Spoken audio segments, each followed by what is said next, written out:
আমি প্রত্যেকটা দিনই আমি আমার প্রাপ্তির জায়গায় যুক্ত করি। আপনাদেরকে যখনই আমি খুব কাছে পাই তখন আসলে অনেক বেশি আবেগী হয়ে যাই এবং মনে হয় যে আবার সেই চেনা ফেস, চেনা মানুষগুলো, চেনা ক্যামেরাগুলো আমার সামনে। সো আসলে আমার কাছে অপ্রাপ্তি বলে কিছুই নেই। আমার প্রত্যেকটা দিনই প্রাপ্তি যোগ হয়ে যায়। আমাদের তো আসলে লেহেঙ্গা, অর্নামেন্টস আর ব্রাইডালদের মেকআপটা তো একরকম হয়। প্যাটার্নটা অ্যাকচুয়ালি চেঞ্জ করতে হয় যে আমি এর আগে কি প্যাটার্নে করেছি, এখন কোন প্যাটার্ন করছি। তো আমার যেহেতু প্রচুর ব্রাইডাল শ্যুট হয়েছে এবং প্রচুর ব্রাইডাল শ্যুট করা হয়, আগামীতেও হয়তো অনেক করা হবে।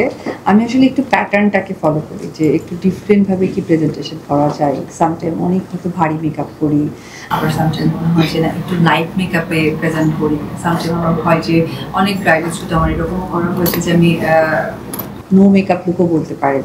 তো আসলে প্যাটার্নটাকে একটু ফলো করি মেকআপের জন্য। আরেকটা যদি জানতে চাই, বারবার বধূর সাজতে কেমন লাগে? আমি যেহেতু একটা প্রফেশনাল চিত্রনায়িকা আর আমি যেহেতু মিডিয়ায় কাজ করছি, বারবার বধূ সাজার থেকে ইম্পর্টেন্ট এটা পার্ট অফ ওয়ার্ক। আমি আমার কাজের মধ্যেই আছি। আপনাকে দেখে কোনো ভিডিওতে বা কোনো ছবিতে সে কি প্রশংসা করে বা কি বলে?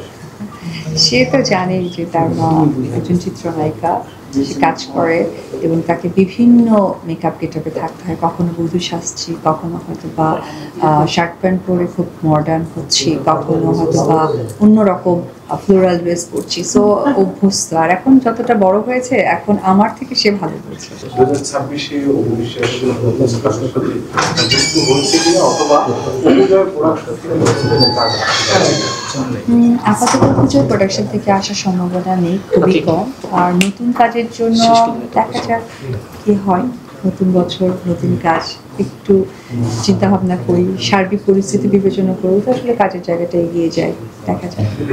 নতুন বছরে কি অপ্রাপ্তি ছিল, নতুন বছরে কি চাচ্ছে? আমি প্রত্যেকটা দিনই আমি আমার প্রাপ্তির জায়গায় যুক্ত করি।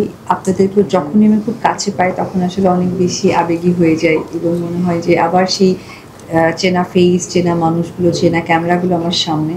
সো আসলে আমার কাছে অপ্রাপ্তি বলে কিছুই নেই। আমার প্রত্যেকটা দিনই প্রাপ্তি যোগ হয়ে যায় আর সেই প্রাপ্তি নিয়েই আবার নতুন বছরে নিজেকে যুক্ত করতে চাই। দিদি, সবাই তো আতঙ্কে আছে আসলে ভূমিকম্প নিয়ে। প্রথম ভূমিকম্প অনেক বেশি হয়েছে, পরে আরো 3টি ভূমিকম্প।